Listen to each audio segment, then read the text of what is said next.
How do you be in the game with no end? If someone asks you this question, what would be your response? Confused? Before I explain to you what this means, you have to understand the game theories. 1.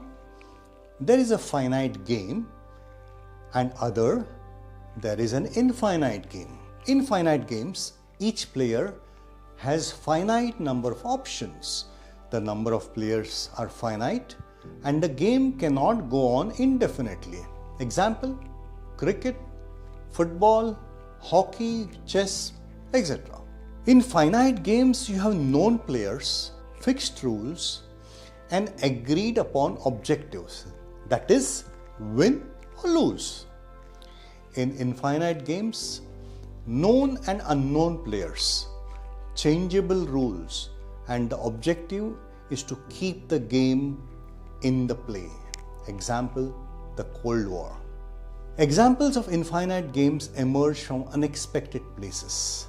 Business, history, geopolitics, climate change, and even social empowerment. Here, let's restrict our scope to business. Is your firm playing a finite or an infinite game? Simon Sinek and James Case has written quite a few books, and even there are talks by Simon Sinek where they have explained the impact of these theories on business. In his talk titled The Finite and Infinite Games of Leadership, Simon Sinek outlines the following scenarios that take place when both types of players play. Finite player versus finite player. System is stable. Infinite player versus infinite player. System is stable. Finite player versus infinite player. This is where, according to Sinek, the problems arise. One player is playing to win and the other playing is to keep playing.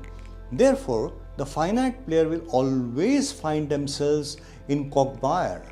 Sinek offers the example of the US and Vietnam War, where the US was fighting to win and North Vietnamese were fighting to survive.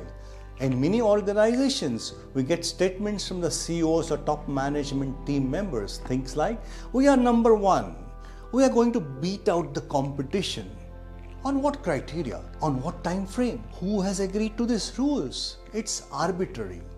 Therefore, when companies playing infinite games are playing against those playing the finite game players find themselves in quagmire. In fact, bankruptcies can be attributed to other players winning, but in actuality, the bankrupt company has simply run down of will and resources to play the game of business. So, is your firm a finite player or a participant in the infinite game? Here are a few signs that your firm is one of them. 1. It is driven by the need to beat out other competitor firms in the industry. 2. It views attorneys and industry players as winners or losers. 3.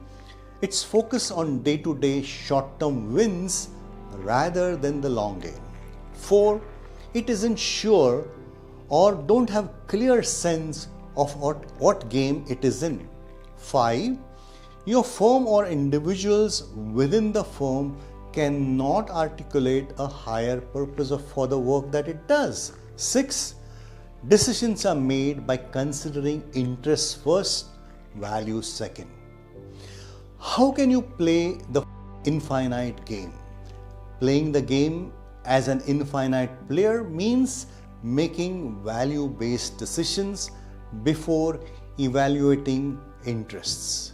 In order to play infinite game, vulnerability and empathy have to take the center stage, and you must be okay with the fact that in the long game, some players will perform better than you at certain points of time. How can you and your firm play the infinite game? 1. Focus on your mission and values and develop a strategy that is consistent with that. 2. Foster a culture that employees, clients, and vendors want to be a part of. 3. Execute on your planning and keep on fine-tuning. 4. Understand change and work to adapt. 5. Embrace innovation and continue learning each and every day. Friends, the best example of infinite player in the world is Apple.